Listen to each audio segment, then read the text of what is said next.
Hey everybody, back again with another episode of In My Backyard. Coming to you today with a cold-blooded critter.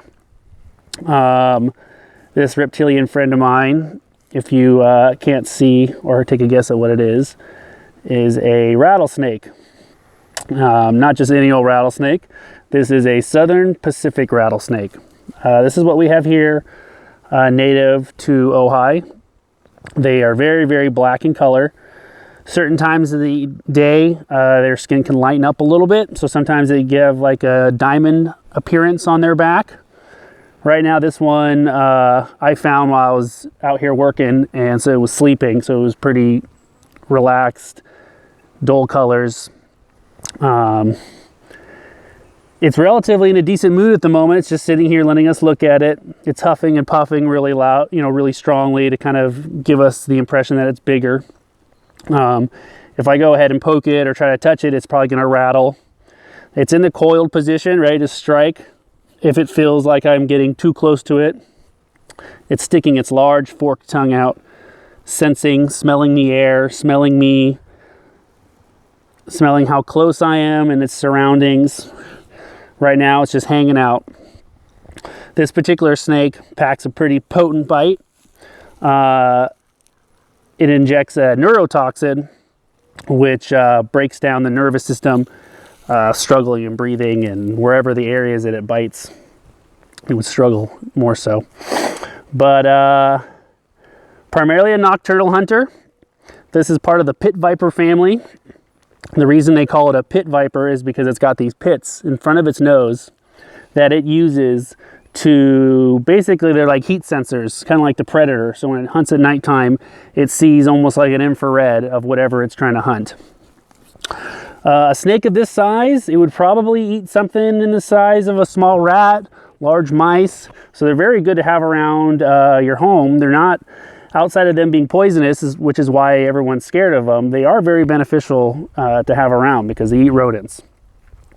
This one only has a couple rattles. A snake of this size should have a few more, but something happened. It must have gotten in a fight, or a predator must have tried to eat it at some point and broke a few off.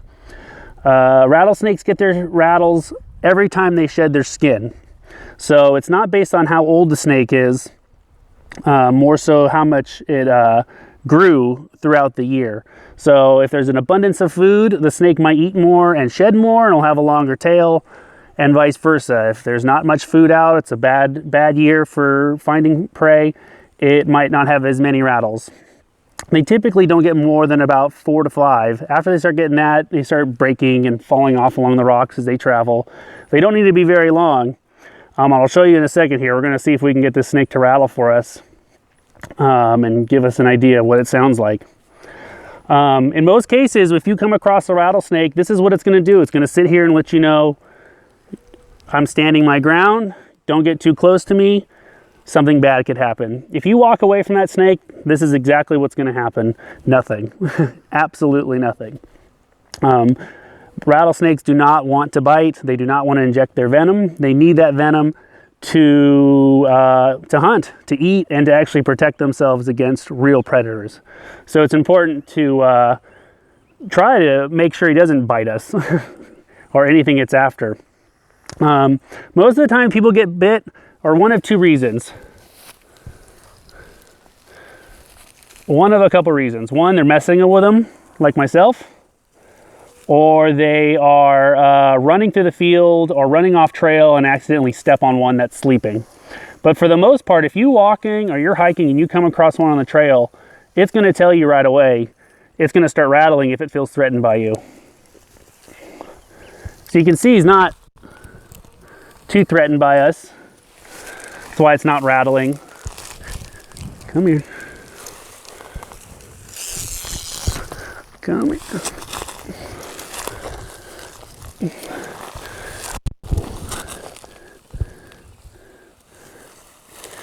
So anyways, he's getting a little squirrely. So I think what we're going to do at this point is turn him loose back into the wild where we won't have to harass it. I have an area over here I want to take it to, away from where I'm working, so I don't have to stumble upon it again.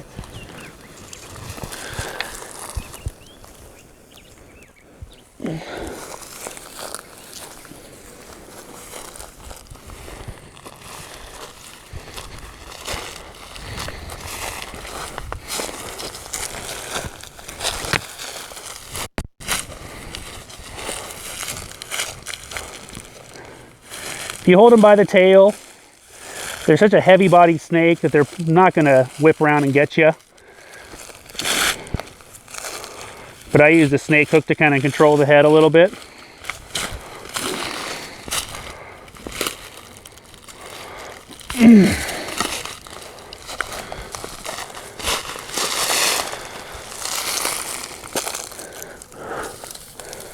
All right.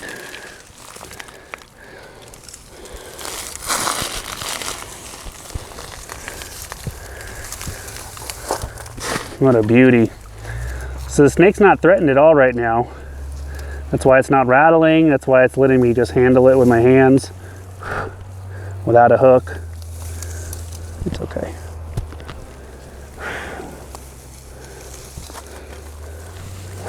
Just gonna let it go.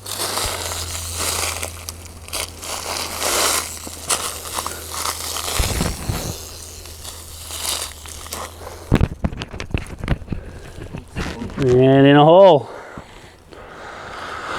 Alrighty everybody, that's it for this video. If you have any questions, feel free to leave a comment. I can answer them then. Talk to y'all later. Have a good day. Bye.